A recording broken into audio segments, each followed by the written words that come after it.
Hello dear students, स्वागत है आपका एक बार फिर से करेंट टेक पर। और मैं राहुल मिश्रा आज डिस्कस करने वाला हूं 2 जून 2020 के कुछ इंपॉर्टेंट करंट क्वेश्चन। वीडियो को स्टार्ट करूं उससे पहले उन सभी भाई बहनों को तहे दिल से बधाई जिनका 69,000 और जो शिक्षक की वैकेंसी थी उस पर उनका चयन हो गया है। और भाई जिनका नहीं हुआ है वो हिम्मत ना हारें, लगे रहें, अपनी जो मेहनत आपने करी है उसको बीच में ही ना रोकें, कंटिन्यू रखें। आने वाली जो वैकेंसीज होंगी निश्चित रूप से ही आपका चयन उसमें हो जाएगा। चलिए इस वीडियो को स्टार्ट करते हैं और देखते हैं क्वेश्चन नंबर 1 को। प्रतिवर्ष 31 मई को विश्व स्वास्थ्य संगठन द्वारा विश्व तंबाकू निषेध दिवस मनाया जाता है। गाइस याद रखेंगे इस महीने के अंत में जो दिवस है 31 मई, इसको विश्व स्वास्थ्य संगठन के द्वारा जो कि एक दिवस है विश्व तंबाकू निषेध दिवस मनाया जाता है। इंपॉर्टेंट क्वेश्चन है, डायरेक्ट एग्जाम में पूछ लिया जाता है। अगर हम बात करें इसके मुख्य बिंदुओं के बारे में तो यह दिवस तंबाकू का उपयोग करने के खतरों के बारे में जागरूकता पैदा करता है। WHO के द्वारा 1987 में विश्व तंबाकू निषेध दिवस की पहल को अपनाया गया था। बात करें तो यह दिवस तंबाकू के कारण होने वाली 8 मिलियन से अधिक मौतों पर ध्यान आकर्षित करता है। इसकी थीम को गाइस आप जरूर याद रखेंगे, थीम इंपॉर्टेंट है, पूछ ली जाती है। तो युवाओं की सुरक्षा या हम बोल सकते हैं प्रोटेक्टिंग यूथ, इसकी थीम को रखा गया है। यह थीम युवाओं को जो निकोटीन होता है और तंबाकू के उपयोग से रोकने पर केंद्रित है। अगर इस दिवस के महत्व के बारे में हम बात करें तो विश्व स्वास्थ्य संगठन की रिपोर्ट के अनुसार 15 और 24 वर्ष की आयु के लगभग 17% युवा धूमपान करते हैं। एक व्यक्ति जो 20 वर्ष की आयु से पहले धूमपान शुरू करता है वो इसे एक लत के रूप में विकसित कर सकता है। तो गाइज मैं पर्सनली आप सभी से रिक्वेस्ट करता हूं कि अगर आप भी स्मोकिंग करते हैं और आपको इस तरीके की लत है तो उसको अभी छोड़ दें, क्योंकि आने वाले समय में आपके लिए, आपके शरीर के लिए बहुत बड़ा खतरा बन सकता है। चलिए यहाँ से एक आध दो क्वेश्चन और बन जाएंगे जो कि हम देखते हैं विश्व स्वास्थ्य संगठन के बारे में। गाइस को इंग्लिश में हम WHO बोलते हैं, वर्ल्ड हेल्थ ऑर्गेनाइजेशन। इसकी स्थापना की मैं पहले ही कई सारी वीडियो में डिस्कस कर चुका हूँ, इसके बारे में दोबारा से मैं डिस्कस कर देता हूँ। वर्ल्ड हेल्थ ऑर्गेनाइजेशन इसका हेडक्वार्टर गाइस जेनेवा में है। और अगर बात करें इसकी स्थापना की तो इसको फाउंड किया गया था 7 अप्रैल 1948 को। अगर बात करें इसके वर्तमान चेयरमैन के बारे में तो टेड्रोस एनोथम इसके वर्तमान में चेयरमैन हैं। गाइस WHO से एक और इम्पोर्टेंट क्वेश्चन निकल कर आता है, हाल ही में विश्व स्तर पर भारत को इसका अध्यक्ष नियुक्त किया गया है। अगर बात करें तो कार्यकारी अध्यक्ष के पद पर भारत की तरफ से डॉक्टर हर्षवर्धन यानी भारत के स्वास्थ्य मंत्री जी को इसका कार्यकारी अध्यक्ष बनाया गया है। तो विश्व स्तर पर अध्यक्षता कर रहा है इस समय WHO का भारत। अगर बात करें तो डॉक्टर हर्षवर्धन जी को 22 मार्च 2020 को कार्यकारी अध्यक्ष के पद पर नियुक्त किया गया था। और 7 अप्रैल 1948 को इसकी स्थापना हुई थी, इसलिए प्रत्येक 7 अप्रैल को विश्व स्वास्थ्य दिवस मनाया जाता है। और जहां इसका हेडक्वार्टर है WHO का जेनेवा स्विट्जरलैंड का एक शहर है। और UNO के अधिकतर मुख्यालय आपके जेनेवा में ही स्थित हैं। चलिए गाइस हम डिस्कस करते हैं क्वेश्चन नंबर 2 को।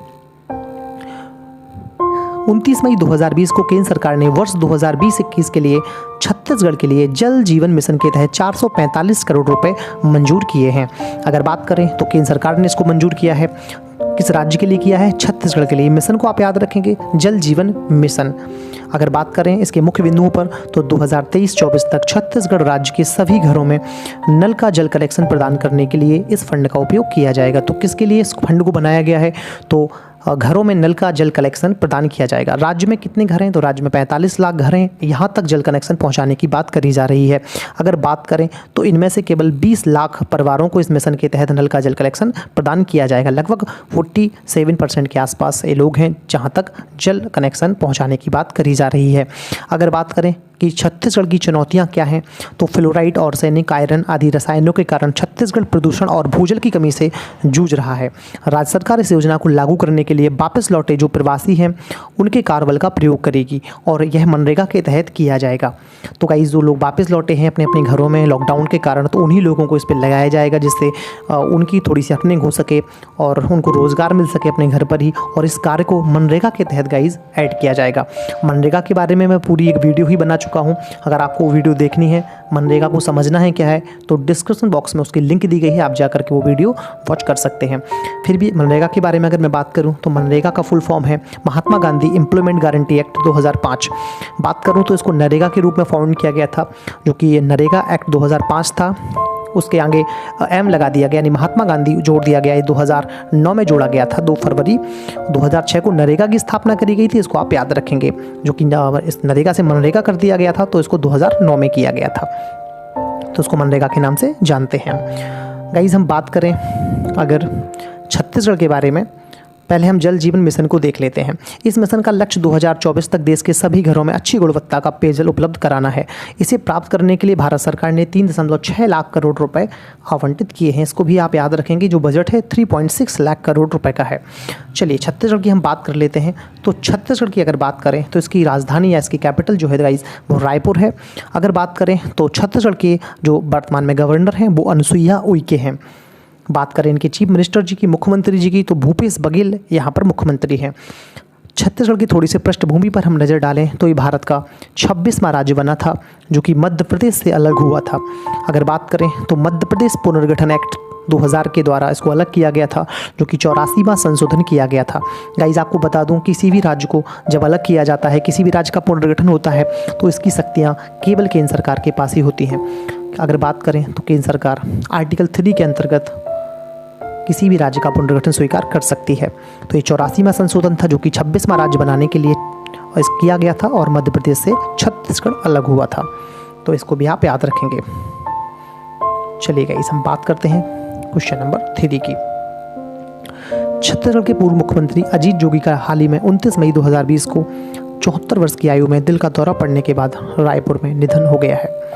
अगर हम बात करें अजीत जोगी जी के बारे में, तो अजीत प्रमोद कुमार जोगी का जन्म 19 अप्रैल 1946 को हुआ था। वे जनता कांग्रेस पार्टी से जुड़े हुए थे।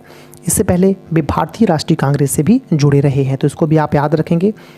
अजीत जोगी जी जो हैं वो भारतीय राष्ट्रीय कांग्रेस दल से थे। अगर बात करी जाए कि कौन थे, तो छत्तीसगढ़ के पूर्व मुख्यमंत्री थे। चलिए गाइस हम बात करते हैं, यहाँ से एक दो क्वेश्चन और बन जाएंगे। भारतीय राष्ट्रीय कांग्रेस की अगर हम बात करें तो इसकी स्थापना 28 दिसंबर 1885 को हुई। कहाँ पर हुई, तो इसकी स्थापना मुंबई में हुई थी। अगर बात करें इसके संस्थापक कौन थे, तो ए.ओ. ह्यूम इसके संस्थापक थे, जिन्हें एलन ऑक्टेवियन ह्यूम कहा जाता है। दादा भाई नौरोजी, विसाई ड्यूरवाचा, कई सारे लोग, लगभग 11 लोगों ने मिलकर इसको फाउंड किया था, लेकिन संस्थापक के तौर पर हम ए.ओ. ह्यूम, जो कि स्कॉटलैंड के निवासी थे, इनको ही जानते हैं। अगर बात करें इसका वर्तमान में हेडक्वार्टर कहाँ है भारतीय राष्ट्रीय कांग्रेस का, तो 24 अकबर रोड न्यू दिल्ली में इसका वर्तमान में हेडक्वार्टर है। वर्तमान में इसके अध्यक्ष कौन है, तो सोनिया गांधी इसके अध्यक्ष हैं। अगर बात करें भारतीय राष्ट्रीय कांग्रेस का चुनाव चिन्ह क्या है, तो हाथ का पंजा इसका चुनाव चिन्ह है। लोकसभा में इसके वर्तमान में अगर पूछा जाए नेता कौन है, तो अधीर रंजन चौधरी जी इसके लोकसभा में नेता हैं। और अगर राज्यसभा में बात करी जाए तो गुलाम नबी आज़ाद भारतीय राष्ट्रीय कांग्रेस की तरफ से नेता हैं। चलिए गाइस हम अब बात करते हैं क्वेश्चन नंबर 4 की। ये बहुत ही इंपॉर्टेंट क्वेश्चन थे भारतीय राष्ट्रीय कांग्रेस से। इस पर एक पूरा वीडियो मैं बनाऊंगा जो कि इंपॉर्टेंट रहेगा। चलिए गाइस बात करते हैं क्वेश्चन नंबर 4 के बारे में। रोजगार मंत्रालय ने टीसीएस के साथ साझेदारी में राष्ट्रीय कैरियर सेवा परियोजना के तहत कैरियर कौशल प्रशिक्षण प्रदान करने की योजना बनाई है। अगर हम बात करें, श्रम और रोजगार मंत्रालय ने साझेदारी करी है किसके साथ, टीसीएस के साथ। और किस के लिए ये साझेदारी करी गई है, तो राष्ट्रीय कैरियर सेवा, जिसको हम एनसीएस बोल सकते हैं शॉर्ट में, आप याद रखिएगा इसको, नेशनल कैरियर सर्विस। इस परियोजना के लिए कैरियर कौशल प्रशिक्षण प्रदान करने की योजना बनाई गई है। अगर हम बात करें वर्तमान समय में श्रम व रोजगार मंत्री कौन है, तो श्रीमान संतोष कुमार गंगवार जी श्रम व रोजगार मंत्री हैं। और अगर हम टीसीएस की बात करें तो टाटा कंसल्टेंसी सर्विस का फुल फॉर्म है, और 1968 में टीसीएस को फाउंड किया गया था। टीसीएस का हेडक्वार्टर मुंबई में है। और अगर टीसीएस के हम सीईओ की बात करें तो इनके chief executive officer Natarajan Chandrasekaran ji हैं। एमडी की अगर हम बात करें टीसीएस के, तो राजेश गोपीनाथ वर्तमान समय में टीसीएस के एमडी हैं। अब चलिए हम बात करते हैं राष्ट्रीय कैरियर सेवा के बारे में।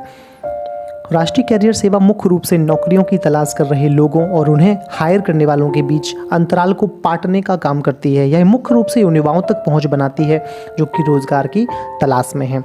गाइस सीधी सी कहानी ये है कि जो लोग नौकरी की तलाश कर रहे हैं उनको सही तरीके से उनकी डिग्री के अनुरूप नौकरी मिल पाए, तो इसके लिए राष्ट्रीय कैरियर सेवा को लॉन्च किया गया है, जिससे थोड़ा बहुत उनकी हेल्प हो सके। बात करें तो एनसीएस प्रशिक्षित पेशेवरों से परामर्श भी प्रदान करता है। वे नौकरी की तलाश में मार्गदर्शक के रूप में कार्य करेंगे। तो गाइस आपको समझ आ गया होगा। चलिए हम बात करते हैं क्वेश्चन नंबर 5 के बारे में। 29 मई 2020 को नई दिल्ली में सेना कमांडरों का सम्मेलन आयोजित किया गया है। यह इवेंट 2 चरणों में आयोजित किया गया है। अगर बात करें इसके मुख्य बिंदुओं के बारे में, तो इस सम्मेलन की अध्यक्षता रक्षा मंत्री राजनाथ सिंह जी ने की। राजनाथ सिंह जो हैं भारत के रक्षा मंत्री हैं। इस सम्मेलन में मौजूदा और विकासशील सुरक्षा चुनौतियों पर चर्चा की गई। इस सम्मेलन में मानव संसाधन प्रबंधन मुद्दों और प्रशिक्षण प्रतिष्ठानों के विलय के बारे में भी चर्चा हुई है। बात करें तो साथ ही में आर्मी वेलफेयर एजुकेशन सोसाइटी और आर्मी वेलफेयर हाउसिंग ऑर्गेनाइजेशन का भी इसमें आयोजन किया गया। तो गाइज आपको याद रखना है इसमें वेलफेयर एजुकेशन सोसाइटी और आर्मी वेलफेयर हाउसिंग ऑर्गेनाइजेशन का आयोजन किया गया। यहाँ से क्वेश्चन बन सकता है। अगर बात करें इसकी दूसरे चरण के बारे में तो इस सम्मेलन का दूसरा चरण जो होगा वो 24 जून से 27 जून 2000 के बीच आयोजित किया जाएगा। चलिए हम भारतीय सेना की संरचना के बारे में भी समझ लेते हैं। भारतीय सेना को स्वतंत्रता के बाद अपनी वर्तमान संरचना मिली। यह दुनिया की चौथी सबसे बड़ी सेना है। अगर बात करें तो सेना को 7 कमांडों में बांटा गया है। इसमें पूर्वी कमान, उत्तरी कमान, मध्य कमान, दक्षिणी कमान, पश्चिमी कमान, दक्षिणी पश्चिमी कमान और प्रशिक्षण कमान भी शामिल हैं। अगर हम बात करें गाइज तो भारतीय सेना की पैदल टुकड़ी के मामले में दुनिया की सबसे बड़ी सेना हो गई है। यहाँ पर जो बात कर रहे हैं चौथे नंबर पर वो ओवरऑल सेना की बात हो रही है। अगर हम बात करें तो दुनिया में सबसे बड़ी सेना ओवरऑल चाइना के पास है। अगर हम बात करें तो पैदल टुकड़ी की तो भारत दुनिया की सबसे बड़ी पैदल टुकड़ी की सेना रखता है। बात करें इन 7 कमांडों के हेडक्वार्टर के बारे में तो पूर्वी कमांड का मुख्यालय कोलकाता है। उत्तरी कमांड का मुख्यालय आपका उधमपुर है। आप एटलस में देख सकते हैं यहाँ पर जो पिक आपको दिखाई दे रही है जो कि उधमपुर आपका जम्मू कश्मीर में है। मध्य कमांड का मुख्यालय लखनऊ में है जो कि उत्तर प्रदेश की कैपिटल है। दक्षिणी कमांड का मुख्यालय पुणे में है जो कि महाराष्ट्र में है। अगर बात करें पश्चिमी कमांड के मुख्यालय की तो चंडीमंदिर है। चंडीमंदिर जो है वो राजस्थान में पड़ता है। अगर बात करें दक्षिण पश्चिम कमांड के मुख्यालय की तो जयपुर यानी राजस्थान में है। अगर बात करें प्रशिक्षण कमांड की तो ये हिमाचल प्रदेश की कैपिटल शिमला में है। तो यहाँ पर ये 7 कमांडों में इसको बांटा गया है। अगर हम बात करें भारतीय थल सेना की तो भारतीय थल सेना दिवस जो है वो 15 जनवरी को मनाया जाता है। अगर हम बात करें भारतीय जल सेना दिवस तो भारतीय जल सेना दिवस 4 दिसंबर को मनाया जाता है। अगर हम बात करें भारतीय वायुसेना दिवस तो यह 8 अक्टूबर को मनाया जाता है। इनकी हम वर्तमान में अध्यक्ष की बात कर लेते हैं तो वर्तमान समय में थल सेना अध्यक्ष जो है वो मनोज मुकुंद नरवाने जी हैं। अगर हम बात करें वर्तमान समय में भारतीय जल सेना की तो करमबीर सिंह भारतीय जल सेना अध्यक्ष हैं। अगर हम बात करें भारतीय वायुसेना की तो राकेश भदौरिया जी वर्तमान समय में वायुसेना अध्यक्ष हैं। अगर बात करूँ थल सेना के जो अध्यक्ष हैं उसको जनरल बोला जाता है। अगर हम बात करें जल सेना के अध्यक्ष को तो उसको एडमिरल बोला जाता है और वायुसेना के अध्यक्ष को एयर चीफ मार्शल बोला जाता है। तीनों ही 1 रैंक के अधिकारी होते हैं। गाइज हम बात करें तो इन तीनों सेनाओं को समन्वय स्थापित करने के लिए तीनों सेनाओं के बीच में एक समन्वय बनाने के लिए एक नया विभाग जो कि CDS उसको स्थापित किया गया है। प्रधानमंत्री नरेंद्र मोदी जी ने 15 अगस्त 2019 को इसकी घोषणा करी थी और इसको हम चीफ डिफेंस स्टाफ भी बोलते हैं जो कि तीनों सेनाओं के बीच एक समन्वय का काम करता है। बात करें तो वर्तमान में CDS के पद पर जनरल बिपिन रावत हैं। हालांकि बिपिन रावत पहले भारतीय थल सेना के अध्यक्ष थे लेकिन अब इस समय CDS के वर्तमान में वो प्रमुख हैं। तो आप इसको भी यहाँ पर याद रखेंगे। और CDS की घोषणा कब करी गई थी तो 15 अगस्त 2019 को और लाल किले की प्राचीर से प्रधानमंत्री नरेंद्र मोदी जी के द्वारा इसकी घोषणा करी गई थी। आप इसको भी गाइस याद रखेंगे, बहुत इंपॉर्टेंट क्वेश्चन है। चलिए गाइस हम बात करते हैं क्वेश्चन नंबर 6 की। 28 मई 2020 को मध्य प्रदेश सरकार ने प्रवासी श्रमिकों की सहायता के लिए अगर हम बात करें तो रोजगार सेतु योजना लॉन्च करी है। आप इसको याद रखेंगे, रोजगार सेतु योजना। यह योजना प्रवासी श्रमिकों को रोजगार प्रदान करेगी। बात करें तो योजना की जो विशेषताएं हैं, रोजगार सेतु योजना उन प्रवासी श्रमिकों को रोजगार प्रदान करेगी जो अपने घरों में वापस लौट आए हैं। गाइस कुछ हद तक मनरेगा में भी लोगों को शामिल किया जाएगा जिससे उनको कुछ रोजगार मिल सके। इस योजना के तहत राज्य की जनसंख्या पर एक पूर्ण सर्वेक्षण भी किया जाएगा। इस योजना के साथ ही मध्य प्रदेश सरकार स्वामित्व योजना को लागू करने की योजना भी बना रही है। अगर बात करें तो प्रधानमंत्री मोदी जी ने 2020 में पंचायती राज दिवस के दौरान स्वामित्व योजना लॉन्च की थी। ये बड़ी इंपॉर्टेंट है, आपको याद रखना है। स्वामित्व योजना के बारे में मैं यहाँ पर कुछ इंपॉर्टेंट फैक्ट आपको बता दे रहा हूँ। स्वामित्व योजना उस ग्रामीण भूमि को मैप करने के लिए शुरू की गई थी जो आबाद है। बात करें तो ड्रोन का उपयोग करके मैपिंग की जाएगी। स्वामित्व का पूर्ण रूप भी आप यहाँ पर याद रखेंगे, survey of villages and mapping with improvised technology in village areas. ये स्वामित्व का फुल फॉर्म है। अगर बात करें स्वामित्व योजना के जो योजना है इसको कहाँ कहाँ किस किस राज्य में लॉन्च किया जा रहा है तो यह योजना एकीकृत सत्यापन समाधान प्रदान करने में मदद करेगी। यह योजना ग्रामीण क्षेत्रों में राजस्व संग्रह 6 में भी मदद करेगी। बात करें तो यह कार्यक्रम वर्तमान में कर्नाटक, हरियाणा, महाराष्ट्र, मध्य प्रदेश, उत्तराखंड और उत्तर प्रदेश में लागू किया जा रहा है। तो आप यहाँ से देख सकते हैं गाइस 1 2 3 4 5 6 यानी लगभग 6 राज्य हैं जहां पर ये लॉन्च किया जा रहा है, जिसमें से आपका उत्तर प्रदेश भी शामिल है। चलिए गाइस, हम बात करते हैं यहाँ पर कुछ और इम्पोर्टेंट क्वेश्चन। तो बात करें तो मध्य प्रदेश, यहाँ पर बात करें तो इसकी कैपिटल जो है वो भोपाल है। मध्य प्रदेश के वर्तमान में जो गवर्नर हैं वो लालजी टंडन जी हैं। और अगर बात करें मध्य प्रदेश के मुख्यमंत्री जी की, तो यहाँ के मुख्यमंत्री कमलनाथ जी हैं। चलिए गाइस, हम देखते हैं क्वेश्चन नंबर 7 को। 29 मई 2020 को INS कलिंग में अग्निप्रस्थ नामक एक मिसाइल पार्क की आधारशिला रखी गई है। बात करें इस मिसाइल पार्क की, तो इस मिसाइल पार्क का उद्देश्य INS कलिंग के इतिहास के बारे में जानकारी प्रदान करना है। इस पार्क का मुख्य आकर्षण P-70 एमिस्टिस्ट है। यह एक एंटी शिप मिसाइल है जिसे पानी के नीचे लॉन्च किया जाता है। यह मिसाइल पार्क मिसाइलों और मिसाइल प्रौद्योगिकियों में रुचि रखने वाले लोगों के लिए एक प्रेरक क्षेत्र भी होगा। अगर हम बात करें INS कलिंग के बारे में, तो INS कलिंग एक भारतीय नौसेना प्रतिष्ठान है जो पूर्वी नौसेना कमान को रिपोर्ट करता है। और इसका हेडक्वार्टर अगर आपसे पूछ लिया जाए तो INS कलिंग का जो हेडक्वार्टर है वो विशाखापट्टनम में है। और बात करें तो विशाखापट्टनम जो है वो आंध्र प्रदेश में है। भारत का प्राकृतिक बंदरगाह है, भारत का सबसे गहरा बंदरगाह है, तो आप इसको याद रखेंगे। चलिए गाइस, हम देखते हैं क्वेश्चन नंबर 8 को। विश्व के 7 सबसे धनी देशों के समूह के नेताओं ने आर्टिफिशियल इंटेलिजेंस पर ग्लोबल पार्टनरशिप की आधारशिला रखी है। अगर बात करें तो मुख्य बिंदुओं की, तो अमेरिका शुरू में इस साझेदारी का हिस्सा नहीं था। हालांकि अब संयुक्त राष्ट्र में निगरानी और फेशियल रिकग्निशन पर अंतर्राष्ट्रीय मानकों को आकार देने में चीनी प्रभुत्व का मुकाबला करने के लिए अमेरिका इस समूह में अब शामिल हो रहा है। गाइस, अगर बात करें तो G7 सदस्य जो हैं वो दुनिया की सबसे बड़ी इकोनॉमी हब के रूप में स्थापित हैं। तो अमेरिका पहले इससे अलग अलग थलग हो रहा था, वो शामिल नहीं हो रहा था, लेकिन उसे लगा कि चाइना एक प्रभुत्व के रूप में एक दुनिया में बड़ा इकोनॉमिकल हब बनकर उभर सकता है। और उसकी जो बड़ी कंपनियां हैं जो उसके देश में GDP में प्रमुख योगदान करती हैं, उस पर इसका खासा असर देखने को मिलेगा। इसलिए अब अमेरिका भी इस पर शामिल होने की पहल कर रहा है।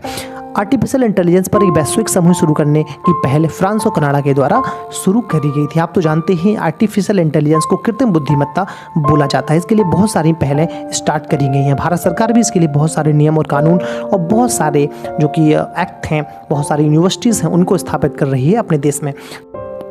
अमेरिका की स्थिति पर हम नज़र डालें तो अमेरिका ने शुरू में आर्टिफिशियल इंटेलिजेंस पर G7 साझेदारी पर आपत्ति जताते हुए दावा किया था कि आर्टिफिशियल इंटेलिजेंस के नियमन पर बहुत अधिक ध्यान देने से नवाचार में बाधा आएगी।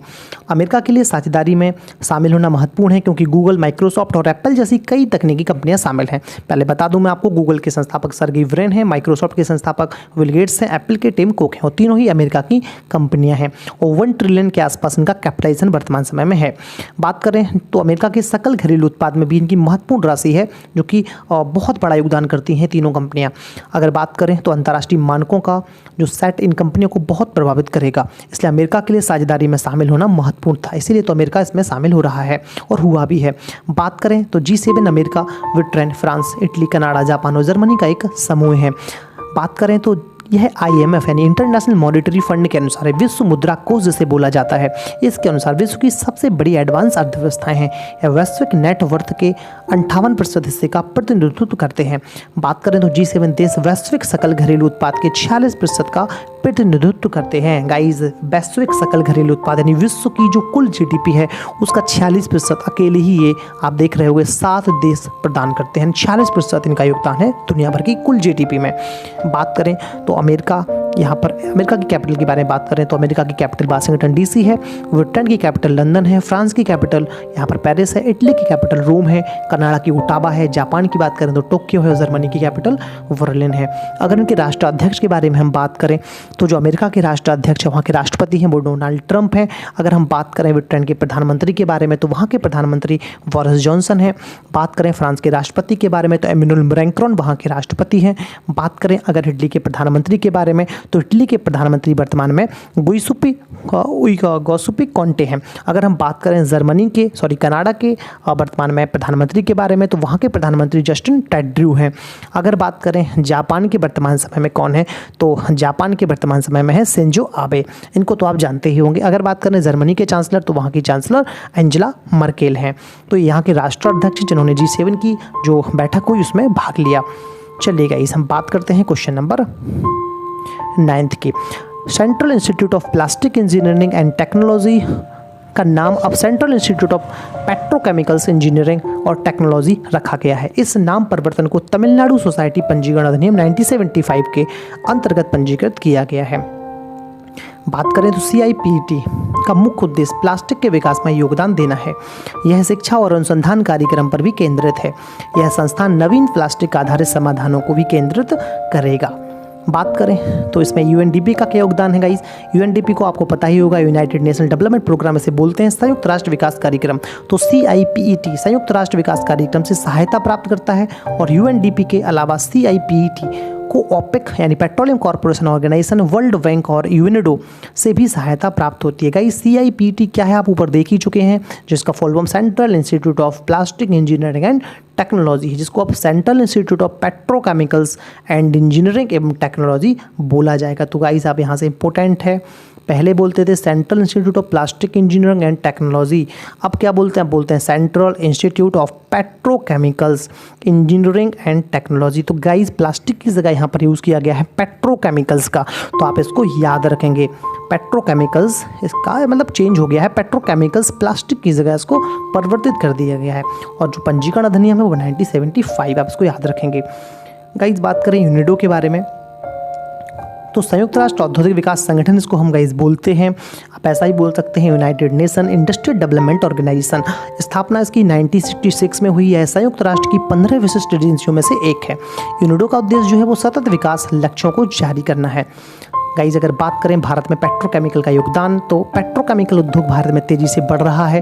पेट्रोकेमिकल उद्योग में 4 मुख्य श्रेणियां हैं, जिसमें पॉलीमर, इलास्टोमर्स, सिंथेटिक और फाइबर और सब्सट्रेट इंटरमीडिएट शामिल हैं। मुंबई पेट्रोकेमिकल उद्योग का प्रमुख केंद्र भी बोला जा सकता है, तो आप इसको भी याद रखेंगे। मुंबई पेट्रोकेमिकल उद्योग का प्रमुख केंद्र है। यहाँ से 2-3 क्वेश्चन आपके बन गए हैं। और अब प्लास्टिक की जगह पेट्रोकेमिकल का यूज़ किया गया है, जो कि पॉलीमर, इलास्टोमर्स, ए सिंथेटिक फाइबर और जो भी मैंने आपको बताया लगभग 5 प्रकार की जो श्रेणी हैं ये आपकी पेट्रोकेमिकल के अंतर्गत ही आती हैं। चलिए गाइस हम क्वेश्चन नंबर 10 को यहाँ पर डिस्कस करते हैं। उत्तर प्रदेश सरकार ने राज्य में 800 किलोमीटर सड़क में हर्बल रोड्स प्रोजेक्ट को लागू करने का निर्णय लिया है। गाइस यहाँ पर क्वेश्चन नंबर 9 नहीं है, क्वेश्चन नंबर 10 है, करेक्शन कर लेना। इसके मुख्य बिंदुओं के बारे में हम बात करें तो इस परियोजना के तहत राज्य सरकार सड़क के दोनों ओर औषधीय मूल्यों वाले पौधों का रोपण करेगी। इन औषधीय पेड़ पौधों में नीम, पीपल, सहजन आदि शामिल हैं। यह पौधे क्या होते हैं गाइस, औषधियों के लिए कच्चा माल प्रदान करते हैं और भूमि के कटाव को रोकने का भी कार्य करते हैं। इस परियोजना के लिए 800 किलोमीटर की सड़क को राष्ट्रीय और राजमार्ग के साथ चुना गया है। महत्व क्या है, तो यह परियोजना 18 जिलों में शुरू होगी। इस तरह की पहल को दिल्ली यमुनोत्री स्टेट हाईवे 57 में पहले ही लागू किया जा चुका है। इसमें लगभग 34 किस्म के औषधीय पेड़ लगाए जाएंगे। इस परियोजना का उद्देश्य है घरों में बोनसाई और कैक्टस जैसी गैर देसी प्रजातियों के विकास को कम करना। ब्राह्मी का पौधा स्मृति को तेज करता है। अश्वगंधा का उपयोग कई सामान्य कल्याण में किया जाता है। तो उल्लेखनीय आपको होगा ही कि अश्वगंधा को हाल ही में कोविड-19 से लड़ने के अध्ययन में भी शामिल किया गया था। इसे हाइड्रोक्सीक्लोरोक्विन के विकल्प के रूप में भी देखा जा सकता है, यानी आने वाले समय में गाइस इसका भी प्रयोग किया जा सकता है। तो इसको आप याद रखना है यहाँ से कि सड़क लगभग जो 800 किलोमीटर सड़क का दायरा है उतने में यह पेड़ लगा रही है, तो आप यहाँ से इसको याद रखेंगे।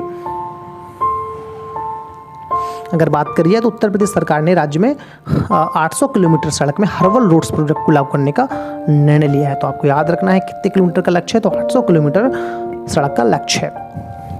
उत्तर प्रदेश की राजधानी क्या है, तो उत्तर प्रदेश की राजधानी लखनऊ है।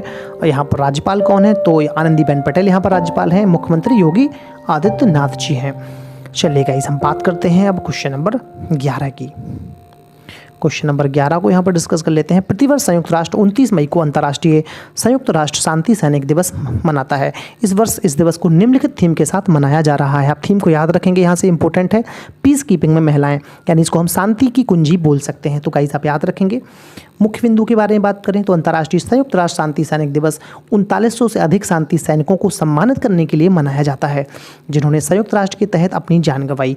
इस साल उनकी चुनौतियां बड़ी हैं, क्योंकि बिना केवल लोगों की रक्षा करते हैं बल्कि कोविड-19 की महामारी से भी जूझ रहे हैं। तो बड़ी भूमिका रहती है दोस्तों इन शांति सैनिकों की। गाइस ये थे क्वेश्चन नंबर टोटल क्वेश्चन। तो गाइस ये थे आपके टोटल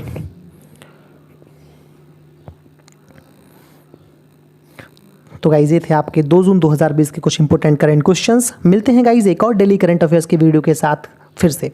तब तक के लिए बाय बाय, ख्याल रखिए अपना और अपनी फैमिली का।